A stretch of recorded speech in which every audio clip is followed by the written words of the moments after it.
방송에서 제공하는 투자 정보는 투자 판단에 대한 조언입니다. 방송에서 제공하는 주식의 가치, 가격 상승 및 가격 하락에 대해서는 방송사에서 보장하지 않습니다. 간추린 경제 뉴스입니다. 뉴욕 증시에서 주요 지수는 신종 코로나 바이러스 확산 상황을 주시하는 가운데 양호한 경제 지표에 힘입어 상승했습니다. 다우존스 지수는 0.66%, S&P 500 지수는 1.01%, 나스닥 지수는 1.43% 급등하며 거래를 마쳤습니다. 코로나 바이러스 확진자가 현지 시간 28일 기준으로 미국에서 5명, 캐나다에서 2명으로 확인된 가운데 미국 백악관이 중국 여행 제한을 검토 중이라고 CNBC가 보도했습니다. CNBC는 대책을 논의하는 회의에서 중국으로의 여행 제한 문제가 논의됐다고 밝혔지만 최종 결정이 내려진 것은 아니라고 강조했습니다. 트럼프 대통령이 연방준비제도에 금리를 인하해야 한다고 다시 압박했습니다. 트럼프 대통령은 트위터를 통해 높은 기준에 있는 우리보다 훨씬 더 적게 내는 다른 국가들과 금리 경쟁력을 갖기 위해 중앙은행은 현명하게 금리를 인하해야 한다고 밝혔습니다. 영국 정부가 5G 구축 사업에 중국 화웨이의 장비를 일부 허용하기로 최종 결론을 내렸습니다. 다만 민감한 네트워크 핵심 부분에서는 배제하고 비핵심 파트에서도 화웨이의 점유율이 35%가 넘지 않도록 제한을 두기로 했습니다.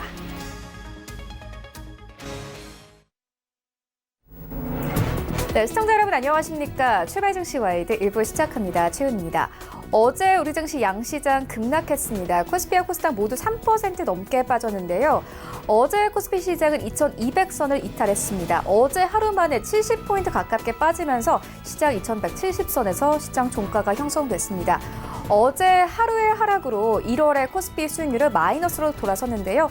1월 이 코스피 수익률은 마이너스 0.95%를 기록하고 있는 상황입니다. 코스닥 시장 어제 마찬가지로 3% 넘게 빠지면서 680선에서 660선까지 내려왔습니다. 외인과 기관들 매도 포지션 나타내면서 어제 시장 크게 빠졌는데요. 이런 가운데 뉴욕 증시 3대 지수 반등했습니다. 이 우한 폐렴에 대한 우려는 여전히 있지만 경제 지표가 괜찮았기 때문에 시장 안도했습니다. 이런 시장 상황들 출발 증시 와이드 1부에서 정확하게 알아보도록 하겠습니다. 먼저 오늘 다뤄볼 이슈들 화면으로 함께 만나보고 오겠습니다. 네, 먼저 오늘 글로벌 시시각각 시간 준비되어 있습니다. 현지 시각 28일부터 29일까지 양일간 미국에서는 올해 첫 FOMC 회의가 열립니다. 트럼프는 재차 금리 인하 압박에 나섰고 세계 경제는 코로나 바이러스로 불안감에 휩싸였는데 이번 FOMC에서 어떤 발언들이 나올지 함께 살펴보도록 하겠고요. 이어서 신종 코로나 바이러스 확산 우려가 커지면서 글로벌 자동차 업계의 생산 공장이 밀집한 중국 내 생산이 중단되고 있습니다.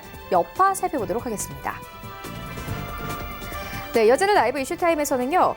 코로나 바이러스 감염증 사태 여파에 증시와 투자자들의 시선이 집중되고 있습니다. 시장 방향 함께 짚어보도록 하겠습니다. 이어서 아시아나 항공의 자회사인 에어부산의 매각 가능성에 업계가 큰 관심을 나타내는 가운데 매각이 아시아나 측의 이익이라는 분석이 나왔습니다. 이슈 짚어보도록 하겠습니다. 출발 증시 와이드 1부 지금 출발합니다.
시장의 중심이 되는 이슈를 꼼꼼하게 체크합니다. 글로벌 시시각각 시간인데요.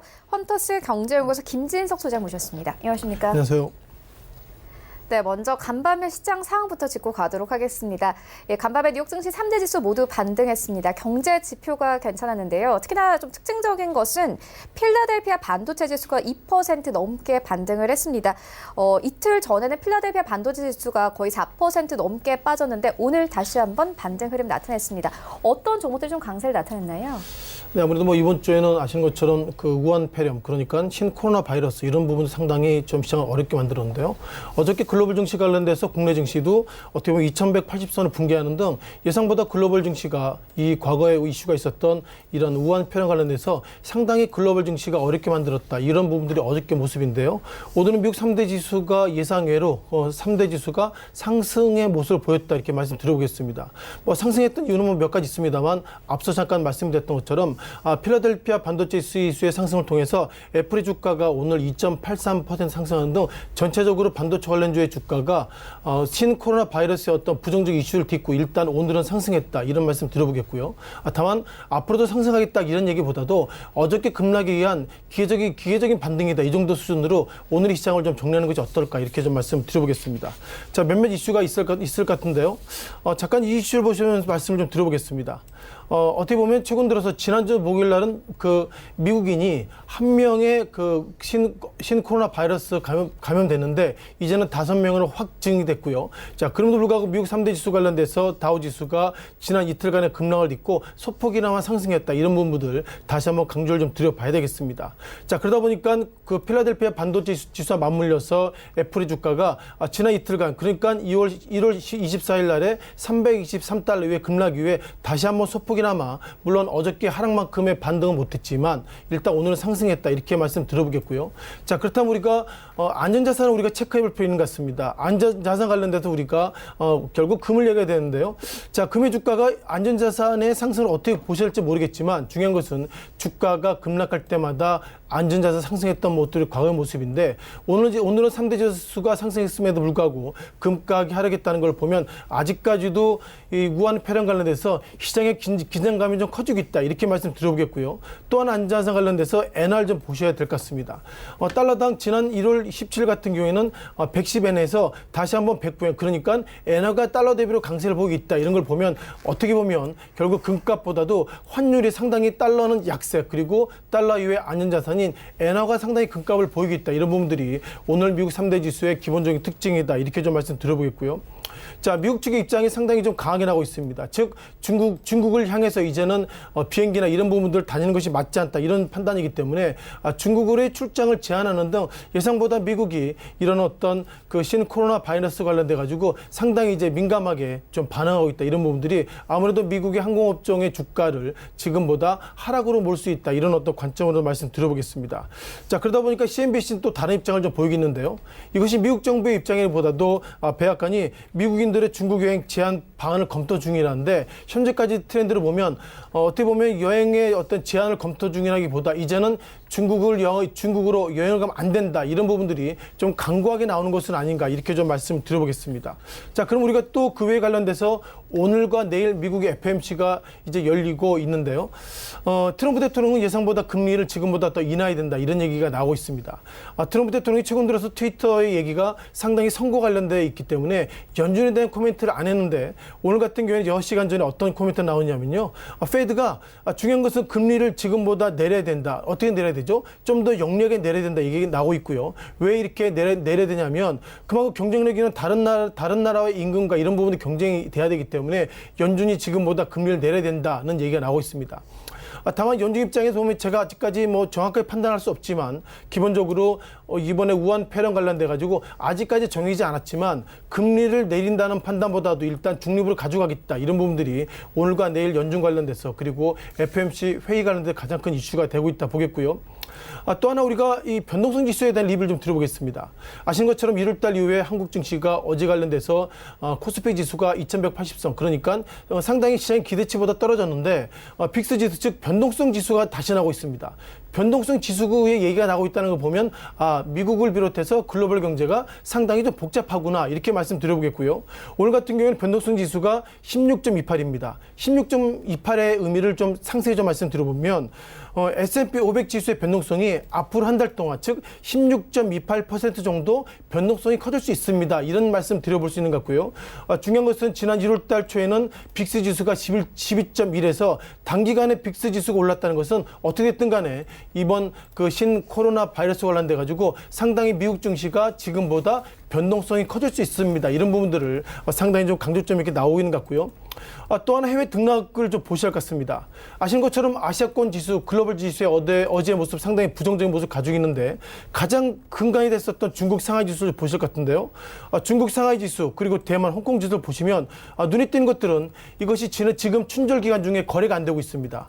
중국 상하이 지수가 1월 23일부터 원래는 이번 주까지만 춘제 기간이기 때문에 다음 주부터 시장이 열려야 되는데 중국이 중국 상하이 베이징이나 이런 쪽은 2월 3일 연장됐기 때문에 중국 상하이 지수가 1월 23일부터 2월 3일까지는 이제 휴정할 것이다. 이런 좀 판단을 가지고 있고요. 가장 이슈가 되고 있던 것들이 실은 중국 상하이 지수가 지금 열려야 됩니다. 중국 상하이 지수가 열려서 중국에 그만큼 어떻게 보면 우한 폐렴 환자 이런 부분들이 계속 많이 있어서 상하이 지수가 변동성이 커지게 되면 중국이 지금보다 상당히 강하게 나와야 되는데 글로벌로는 상당히 리스크가 커지고 있습니다만 정작 그 중심에 있었던 중국 상하이 지수가 휴장을 했다는 걸 보면 여전히 2월 3일까지 중국 상하이 지수가 휴장하게 된다면 결국 글로벌 리스크는 그 중국 이외 국가들은 리스크를 안고 있고 정작 그 중심에 있었던 중국은 상당히 이번 리스크에서 피해가는 상당히 아이러니컬한 모습을 좀 보일 수 있는 것 같습니다.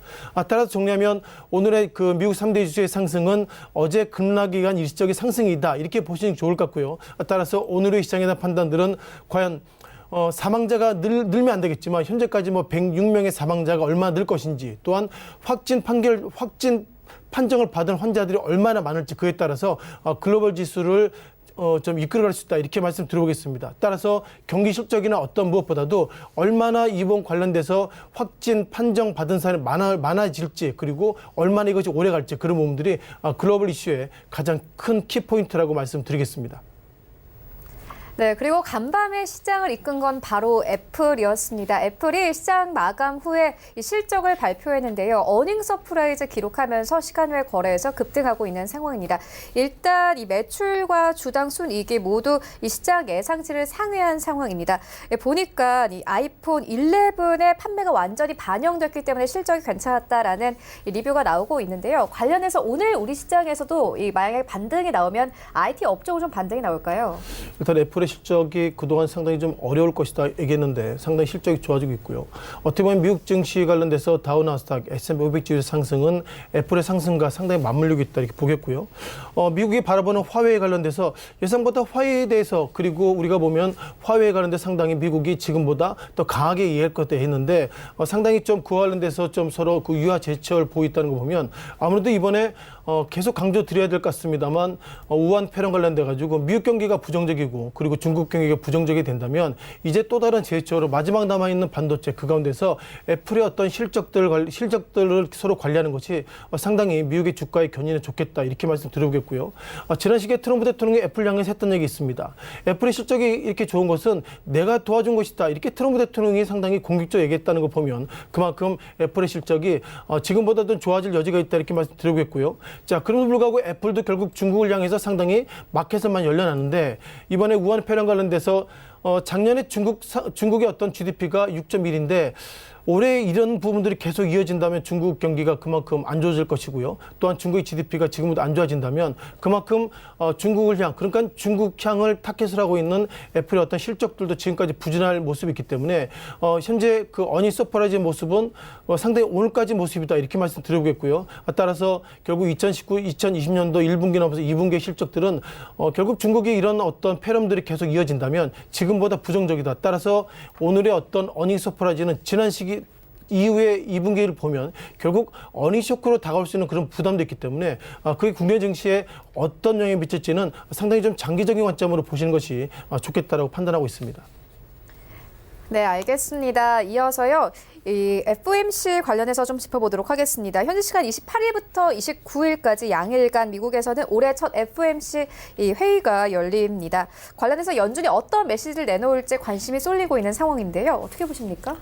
일단 뭐 오늘과 내일 이제 열릴 것 같고요. 내일 같은 경우 내일 새벽에 일단 FOMC 때 기준금리를 어떻게 내놓을지 상당히 좀 관심을 가지고 있는 것 같습니다. 다만 강조드린 것들이 어제와 오늘 지금 화면에 보시는 것처럼 제롬 파월 의장이 직전에 어떻게 보면 FOMC 기준금리 동결에 대한 코멘트했던 그런 부분들 다시 한번 방송 나오고 있는데요.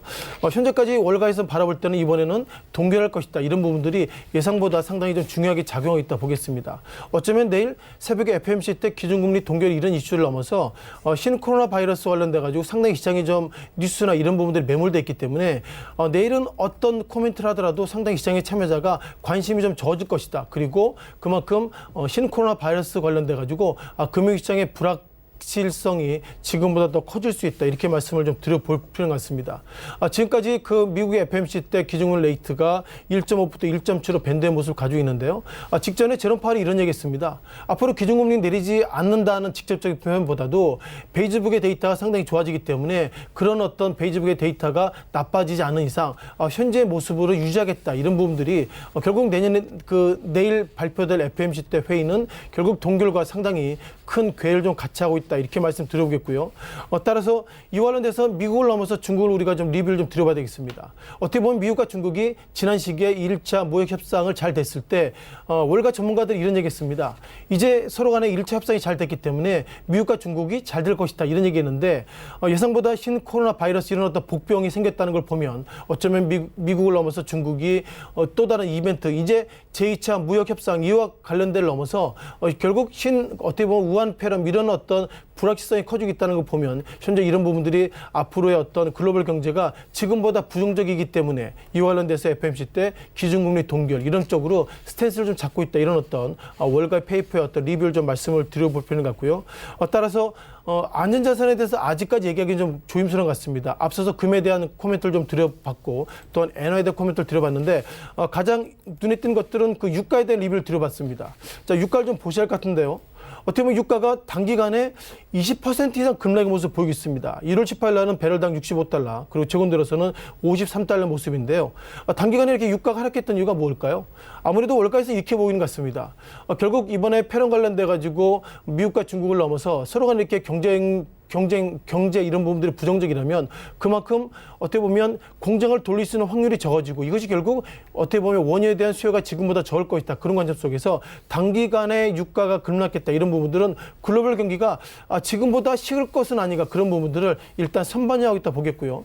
따라서 몇몇 데이터가 가장 눈에 띄고 있지만 그 가운데서 유가가 단기간에 20% 이상 급락했다. 이런 부분을 보면 일단 글로벌 경제의 어떤 공장이라고 우리가 볼 수 있는 중국 경기가 안 좋을 거다 그런 부분들을 일단 다우나 나스닥이나 S&P 500이나 그리고 애플이나 금값이나 수많은 이슈가 있지만 유가의 모습으로 보면 2020년도에는 경제가 지금보다 안 좋을 것입니다. 그런 부분들을 일단 유가의 어떤 인덱스를 통해서 우리가 좀 확인할 수 있다. 이렇게 좀 말씀을 드려보겠습니다.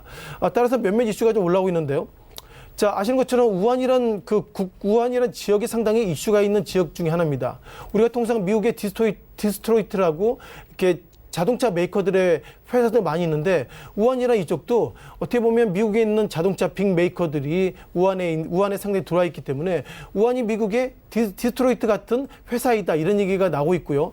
현대차를 비롯해서 몇몇의 어떤 기업들이 결국 중국에 있는 현지 직원들이 한국으로 들어와라 이런 시그널도 계속 보내고 있고 또한 GM이나 몇몇 킹메이커의 어떤 기업들이 우한에 있는 기업들이 계속 다시 한번 미국이나 현지로 들어와라 이런 얘기하고 있기 때문에 현재까지 중국 공장들의 조업이 중단된다면 그만큼 글로벌 경기가 지금보다 어려울 거다 이런 시그널이 계속 나오고 있습니다.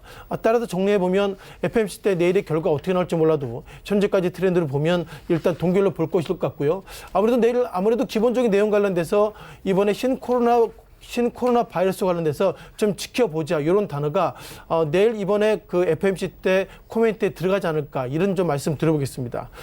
따라 정리하면 이번에 이슈 관련돼서 상당히 커지고 있습니다만 FMC 때 우한 관련돼서 어떤 메시지가 나올지라도 기본적으로 글로벌 이슈 관련돼서 상당히 위험 자산이 지금보다 주가가 상승보다 하락할 여지가 있다. 그리고 앞서 강조됐던 것처럼 유가가 그만큼 상당히 변동성이 커지고 있다는 것들은 결국 글로벌 경기가 일단 기계적으로 안 좋은 것은 아닌가 그런 어떤 모습들을 이번에 그 배럴당 이 1월 8일 날 65달러에서 최근 들어서는 53달러 그만큼 유가가 하락했다. 이런 부분과 큰 궤를 같이 하고 있다라고 말씀을 좀 드려보겠습니다. 네, 언급을 해주셨다시피 코로나 바이러스 확산 우려가 커지면서 글로벌 자동차 업계 생산 공장이 밀집한 중국 내 생산이 중단되고 있는 상황입니다. 일단 자동차 업계에 좀 영향이 클 것 같아요. 어떻게 보십니까? 일단 뭐 자동차가 실은 상당히 그 복합 예술이라고 표현할 처럼 수많은 부품이나 제품들이 많이 들어가기 때문에요. 미국의 트럼프 대통령도 계속 그 GM이나 포드나 이렇게 자동차 업종을 신경 썼던 이유가 그만큼 고용 창출 인원이 많기 때문에 신경을 쓰고 있다. 이런 관점 말씀드리겠고요. 따라서 신종 코로나 관련돼서 결국 일파만파 이슈가 있는데 글로벌 자동차 생산이 지금보다는 급제동될 것이다. 이런 관점으로 상당히 좀 이슈가 좀 커지고 있다 보겠습니다. 앞서 강조드렸던 것처럼 우한 이 지역에 상당히 좀 이슈가 커지고 있고요. 아시는 것처럼 국내 관련돼서는 내일과 내일 모레죠. 어떻게 보면 우한에 갇힌 약 700여 명의 한국 교민을 데려오겠다 이런 얘기가 나오고 있는데 중요한 것은 현재까지 한국도 상당히 확진 판정을 받으신 분을 비롯해서 많은 분들이 있지만 약 700여 명이 들어와서 다시 한번 이것이 국내 어떤 경제 리스크에 상당히 좀 맞물리고 있다 이런 관점으로 보이면 좋겠습니다. 따라서 현대차 그룹이 어저께 좀 기사 중에 좀 체크해 보니까 중국 주재 현대차 그리고 협력사 주재원의 가족들을 임시 귀국을 권고하라고 그러는데 아무래도 현대차 그룹에서 말은 권고지만 들어와라 이런 판단이기 때문에 제가 볼 때 중국에 있는 주재원들의 가족들이 결국 들어올 수밖에 없다면 그만큼 현지 공장은 좀 쉴 수 있다 이런 좀 판단으로 말씀드려보겠습니다. 또한 두 가지 시나리오가 있는데요. 이번에 그 우한 폐렴 관련돼 가지고 어떤 페이퍼들은 이번 주 내에 어떻게든 일정 부분 정리가 되겠다 이런 판단이 있고 또한 홍콩에 있는 그 교수의 어떤 기사 내용을 보면 지금 2020년 1월이지만 이것이 이번에 그 2분기 그러니까 5월달과 6월달까지 창궐할 것이다 이런 판단이기 때문에 여러 가지 판단 속에서 이것이 오래된다면 그만큼 현대차 비롯해서 중국에 현지 공장이 있는 그만큼 직원들이 다시 한번 현지 국가로 돌아간다면 지금보다 공장 라인은 본의 아니게 쓸 수밖에 없다 이렇게 좀 말씀을 드려볼 필요가 있고요. 또한 S&P 그 스탠다드 앤 푸어 그 평가사죠. 신용평가사 이런 얘기했습니다. 어떤 평가 있냐면 중국의 소비가 지금보다 상당히 급격할 것이다. 따라서 GDP 성장률이 전망보다 1.2%포인트 떨어질 것이다. 이런 판단을 가지고 있는데요. 1.2%포인트가 떨어진다 그러면 이제 결국 6%대에서 2020년도에는 중국의 GDP가 5%대로 떨어질 수 있다 보겠고요. 작년에 그 중국의 GDP가 6.1일 때 중국 정부가 29년 만에 GDP가 가장 떨어졌다고 얘기하고 있는데 이번에 신 코로나 바이러스가 지금보다 커진다면 어쩌면 올해 말 끝났을 때 즉 2021년도에서 2020년도 바라봤을 때 결국 어떻게 보면 그 상당히 그 중국의 GDP가 지금보다 더 떨어질 수 있다 이런 어떤 충격이 커지고 있다는 판단을 좀 해볼 때 상당히 좀 이슈가 커지고 있다 보겠습니다. 따라서 이 데이터를 보실 것 같은데요. 이게 중국 바이두의 데이터를 좀 잠깐 좀 보실 것 같습니다. 먼저 이렇게 중국어로 보시면 이렇게 나와 있는데 일단 요즘 그 인터넷이 좋으니까 한글로 변화해서 보시면 좋겠는데요. 자, 여기서 국내라는 것은 중국입니다. 중국 같은 경우에는 확인된 사례가 4,633명이고 의심되는 사례가 6,972명 그리고 치료 사례가 74명, 마지막으로 사망 사례가 106명입니다. 보겠습니다. 그러면 실은 이것만 하더라도 현재 약 10,000명 정도, 현재까지 데이터가 중국 내에서 10,000명 정도가 상당히 좀 확진이나 그런 어떤 부정 이슈가 커지고 있다 보겠고요. 보시는 것처럼 후베이성 중심으로 색깔로 좀 구분되고 있는데요. 자, 1,000명 이상의 발생자가 후베이성을 중심으로 상당히 그 인근이 좀 커지고 있다고 좀 확진이 되고 있습니다. 좀 더 아래 내용을 보시면 결국 그 중국 이외, 중국 입장에도 보면 외국이죠. 외국 전염병 관련돼서 현재까지 확인된 사례가 57명, 그리고 의심되는 사례가 201명. 현재까지 외국인들은 사망 사례가 없습니다만 눈에 띄는 것들은 태국, 그리고 싱가포르, 한국, 미국 현재 5명의 모습 가지고 있죠. 아래 보실 때 이걸 보실 것 같습니다. 프랑스가 3명이고요. 여기서 보시면 독일이 1명입니다. 그러니까 유로존의 국가는 현재 4명밖에 발생되지 않았습니다만 이것이 더 커진다면 상당히 이번에 그 우한 폐렴 그러니까 신코로나 바이러스 관련돼 가지고 상당히 좀 충격이 커질 수 있다 이런 말씀 드려보겠습니다.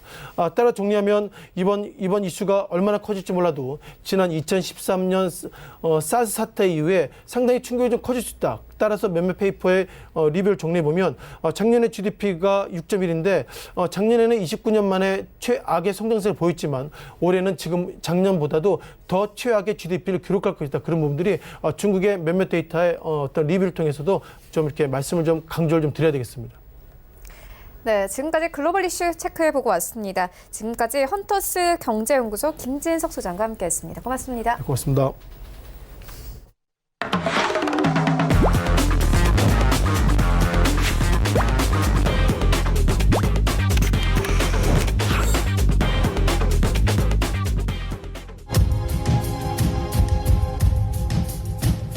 네, 국내 시장 쟁점 함께 분석해 보도록 하겠습니다. 라이브 이슈 타임인데요. KTB 투자증권 이소은 과장 전화 연결되어 있습니다. 안녕하십니까? 네, 안녕하십니까? 네, 어제 우리 증시 양시장이 모두 3% 넘게 빠졌습니다. 우한 폐렴과 관련된 우려가 더욱더 커지고 있는 상황인데요. 앞으로의 우리 시장 전망 어떻게 보고 계십니까? 네, 우선 전문가들 같은 경우는 이번 사태가 지난 2003년이었죠. 중국과 홍콩을 휩쓴 사스 사태와 최소 동급 또는 그 이상이라고 좀 분석을 많이 하고 있는데요. 우선 그 현재까지 중국에서도 30개 성에서 2,840명의 신종 코로나 확진자가 나왔고 사망자도 100명 가까이 늘어난 상황이라고 좀 볼 수 있는데 우선 사스 같은 경우에도 확진자가 1,000명을 돌파하는데 4개월이 걸렸던 걸 비교하면은 이번에 신종 코로나는 작년 12월 30일 첫 확진자가 발생한 이후에 1,000명을 넘기는데 25일 정도밖에 걸리지 않았습니다. 그러면서 확산 속도가 사스 당시에 비해서 빠른 부분이 지금 시장에서 우려를 하고 있는 상황이다라고 볼 수 있겠고요. 이에 따라서 신종 코로나가 국내외 경제와 또 금융시장에 악영향도 최소 사스 사태 이상이라는 좀 시각이 많다라고 말씀을 드릴 수 있겠고요. 우선 역시 가장 크게 우려되는 게 중국 경제가 받을 어떤 그 경제적 충격이라고 좀 볼 수 있겠는데 1분기에 중국 내수가 크게 위축될 가능성이 좀 커졌다라고 볼 수 있겠고요. 중국 경제의 의존도가 높은 한국 경제 역시 적지 않은 부담을 안을 수밖에 없는 현재 상황입니다. 현재 세계 경제의 기초 여건, 그러니까 펀더멘털에 좀 취약하기 때문에 이런 돌발 변수가 나온다면 큰 충격을 받을 수 있다고 볼 수 있는데 무엇보다 중국 경제 같은 경우에는 이 미국과 중국의 무역 갈등 장기화로 이미 내상을 입은 상황에서 이 신종 코로나가 장기화될 경우에 경제 펀더멘털에 치명타가 될 가능성을 배제할 수는 없다라고 좀 생각이 듭니다. 우선 신종 코로나의 전파력이 사스보다 빠르고 이 춘제 연휴도 연장되면서 실물 경기에 미칠 영향이 사스 때를 넘어설 가능성이 크다라고 생각이 되고 있고요. 이 사스 때는 소비 전반의 부진으로 2003년 2분기 중국 경제 성장이 9.1%로 전분기보다 떨어졌다가 이 사태가 진정된 3분기부터 다시 회복한 모습 보여주었는데 올해 1분기 중국 경제 성장률이 5% 후반대로 떨어질 것으로 지금 전망이 좀 대다수가 좀 나와주고 있습니다. 올해 1분기 중국 성장률이 소비 그리고 이 조업에 대한 중단 같은 이 신종 코로나의 충격도 있을 테고요.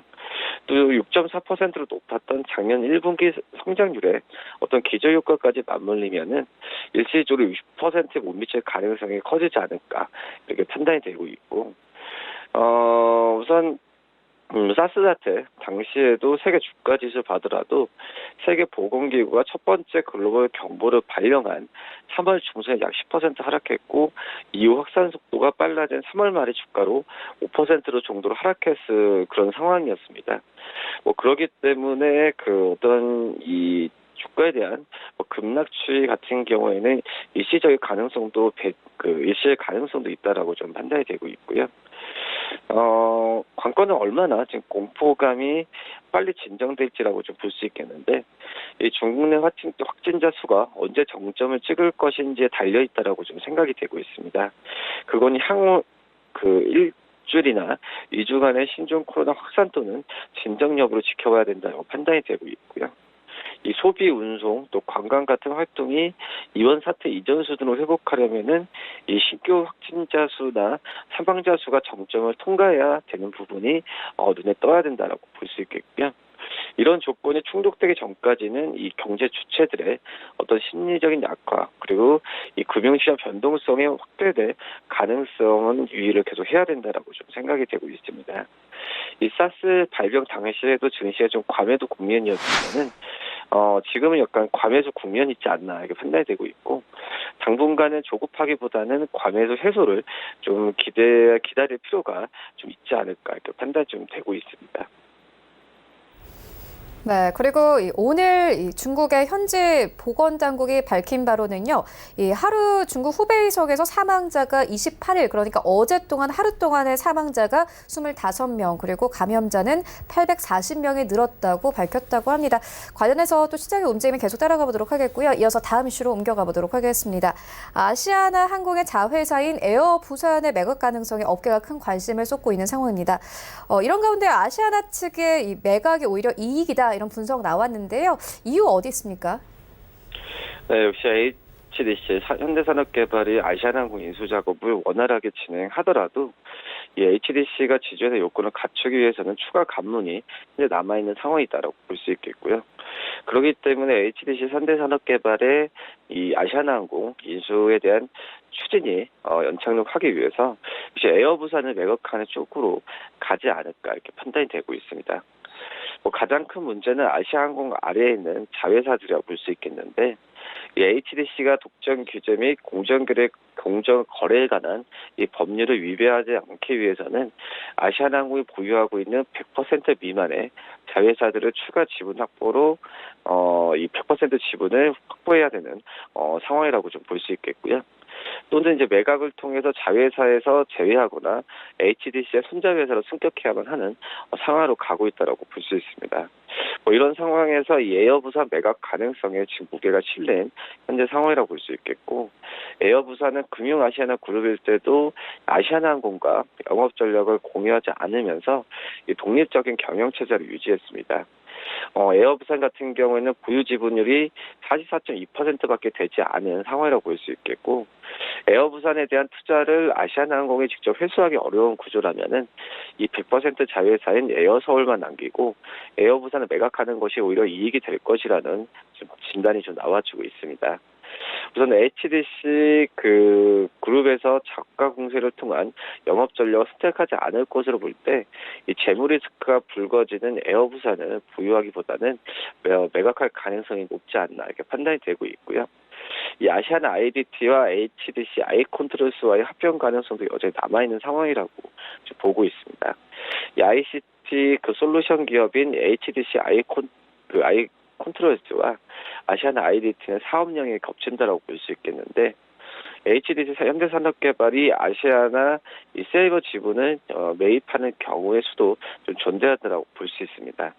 이 아시아나 세이버 같은 경우에는 항공 예약, 여행 정보 등을 전산화된 예약 시스템으로 여행 대리점에 제공하는 회사인데 아시아나항공이 지분 80%를 갖고 있고요. HDC 현대산업개발 주가는 대규모 지금 현재 유중으로 52주 신저가를 기록한 뒤에 회복할 기미를 보이지 않고 있습니다. 작년에 11월 13일만 해도 3만 150원을 보이던 주가는 4,075억 원 규모의 유상증자 때문에 지난 13일에는 22,600원으로 두 자세 25%까지 하락했는데요. 그러면서 지금 현재 어떻게 본다고 한다면 이 신저가를 회피할 수 있는 어떤 돌파구가 지금 필요하지 않나 이렇게 좀 생각이 됩니다. 네, 알겠습니다. 이어서 다음 이슈로 옮겨가 보도록 하겠습니다. 지난해 주식과 회사채 공모 발행 규모가 전년 대비해서 3.3% 늘어났다고 금융감독원이 밝혔습니다. 주식 발행 금액은 큰 폭으로 감소했는데요. 배경 어디에 있습니까? 네, 역시 주식 발행액이 유상증자 실적이 좀 크게 감소하면서 전년 대비 줄지 않았나 판단이 되고 있고요. 회사채는 일반 기업의 발행이 큰 폭으로 증가하면서 전년 대비 늘었습니다. 2019년 기업의 직접 금융 조달 실적에 따르면은 이 주식과 회사채의 총 발행 실적은 175조 4,999억 원으로 전년 대비 3.3% 증가했고요. 주식 발행 규모는 5조 3,172억으로 전년에 8조 8,959억 원 대비해서 40.2%나 좀 감소했습니다. 이 IPO 발행액은 2조 4,677억 원으로 전년 대비해서 6.6% 늘었지만 유상증자는 2조 8,495억 원으로 전년 대비해서 56.7% 감소했고요. 이 발행체 회사 규모는 170조 1,872억 원으로 전년 대비해서 5.8% 증가했습니다. 일반 회사채 발행액은 45조 3,062억 원으로 전년 대비해서 27.1% 증가했고요. 기업별로 본다면 포스코와 한국중부발전이 각각 1조 5천억 원으로 가장 많았고요. LG유플러스가 1조 4,900억, 그리고 SK가 1조 2천억, SK텔레콤이 1조 2천억, KT가 1조 1천억, 현대제철 1조 1천억, 그리고 LG화학이 1조 원 등으로 뒤를 이었고요. 이 금융채 발행액은 109조 9,029억으로 전년 대비 0.7% 증가했고, 이 자산 유동화 증권이 ABS는 14조 9,736억으로 전년 대비 7.2% 줄었습니다. 이 작년 말 기준으로 봤을 때 회사채 미상환 잔액은 523조 9,396억으로 전년 대비 8% 증가했고요. 이 작년에 기업 어음 CP죠. CP와 이 전자 단기사채, 이 전자채 발행액은 1,512조 65억으로 전년 대비 2.8% 늘었습니다. CP 발행액은 388조 8,438억으로 전년 대비 9.9% 증가했고요. 이 전단체 발행액은 1,123조 1,627억으로 전년 대비 0.5% 늘어난 수치를 보여주었고요. 이에 따라서 작년 말 기준으로 봤을 때도 CP 잔액은 182조 6,488억, 전단체 잔액은 54조 6,104억으로 각각 전년 대비해서 15.4%, 19.3% 늘어난 수치를 보여주고 있습니다. 네, 알겠습니다. 이어서 다음 이슈로 옮겨가 보도록 하겠습니다. 이동통신 3사의 주가가 최근 지지부진한 모습을 보이고 있습니다. 5G에 대한 기대감이 크게 사라진 상황인데요. 주가 흐름 어떻게 보고 계십니까? 네, 우선 이동통신 3사가 지금 주가가 좀 굉장히 좀 지지부진합니다. 우선 작년 4분기 가입자단 평균 매출, 그러니까 ARPU죠. 이 가입자단 평균 매출 반등에도 업체 간 출혈 경쟁으로 수익성은 악화된 부분이 좀 가장 크지 않나 판단이 되고 있고요. 아울러 4월 총선을 앞두고 통신비 어떤 절감 정책에 쏟아지는 점도 악재로 작용하는 모습이지 않나 판단이 됩니다. 증권업계에 따르면 이동 3사는 지난해 4분기 시장 컨센서스를 하회하는 영업이익을 낸 것으로 전망되는데요. 이 5G 가입자 유치 경쟁 등의 영향으로 마케팅 비용이 증가한 점이 또 원인으로 꼽혀지고 있습니다. 이 SK텔레콤이 작년 4분기 매출 4조 5,497억, 영업이익은 2,352억 원을 기록한 것으로 추정이 되고 있는데 전년 동기도 각각 4.6%, 4.4% 증가한 수치지만 시장 컨센서스에는 못 미친다라고 볼 수 있겠고요. KT가 작년 4분기 매출 6조 2,800억 원, 영업이익 830억 원을 기록할 것으로 좀 내다보고 있는데 전년 동기 대비해서도 매출은 4.8% 증가하지만 영업이익은 13.3% 감소한 규모입니다. 특히 영업이익은 시장 컨센서스를 크게 하회하는 원인이었고 수준이라고 볼 수 있겠는데 이동통신 3사 중 LG유플러스만 시장 컨센서스에 부합한 실적을 내놓을 것이라는 의견이 좀 의세하고 있습니다. 우선 LG유플러스는 작년 4분기 매출은 3조 1,656억 원, 영업이익은 1,441억을 기록할 것으로 전망이 되고 있는데요. 우선 이런 실적 부진에 역시 주가 약세로 좀 이어지고 있는 상황인데 다만 증권가는 이동 3사가 이 5G 가입자 확대로 이 가입자당 평균 매출이 반등하면서 올해는 실적 회복이 온년이 될 것으로 전망이 되고 있고요. 이 성장 한계에 직면한 이동 3사의 무선 사업이 이 5G 서비스 확대로 매출 성장을 견인할 것이라고 좀 분석을 하고 있습니다. 그러면서 올해는 이동통신 3사의 실적의 본격적인 회복세에 접어드는 시기로 가지 않나 이렇게 좀 평가가 나와주고 있습니다.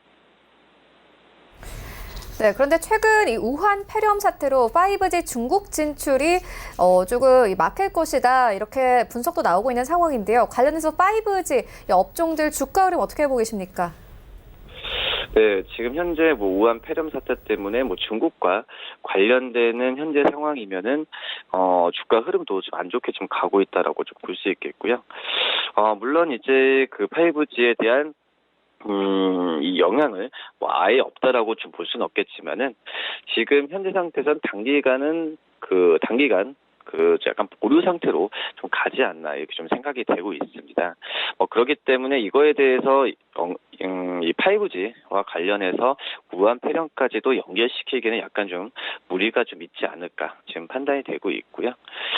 작년에 주식시장이 뜨거웠던 게 이 5G 관련주를 라고 좀 볼 수 있겠는데 최근 같은 경우에는 이 국민연금이나 또 5G 기지국 장비에 들어가는 이런 업체들한테 이 국민연금의 비중도 높아지고 있는 상황이라고 볼 수 있습니다.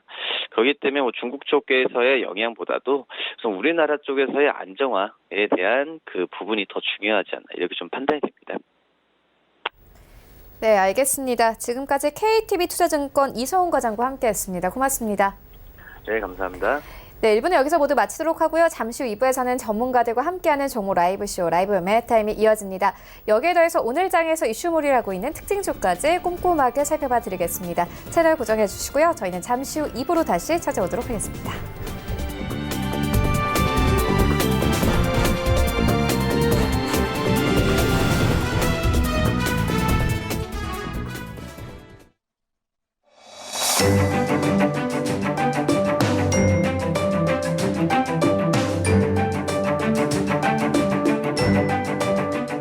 안녕하세요. K웨더 라이프스타일 예보 김민주입니다.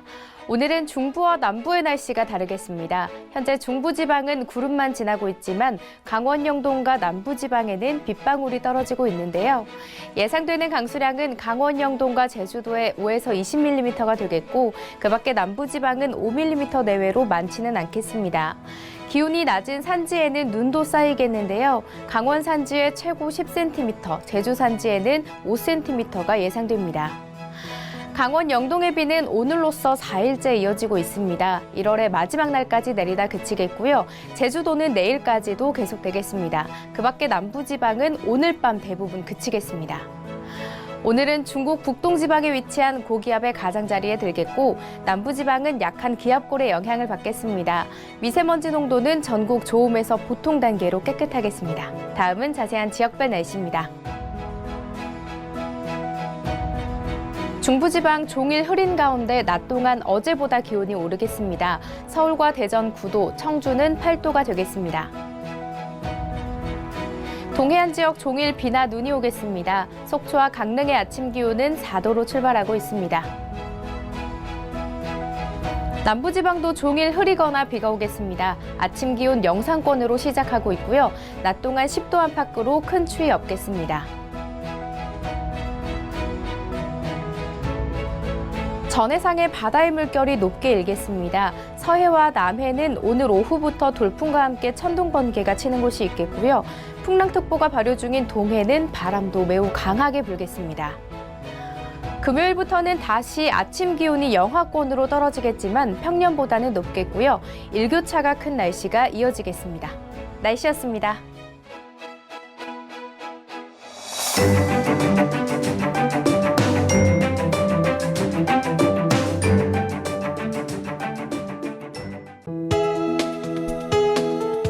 방송에서 제공하는 투자 정보는 투자 판단에 대한 조언입니다. 방송에서 제공하는 주식의 가치, 가격 상승 및 가격 하락에 대해서는 방송사에서 보장하지 않습니다.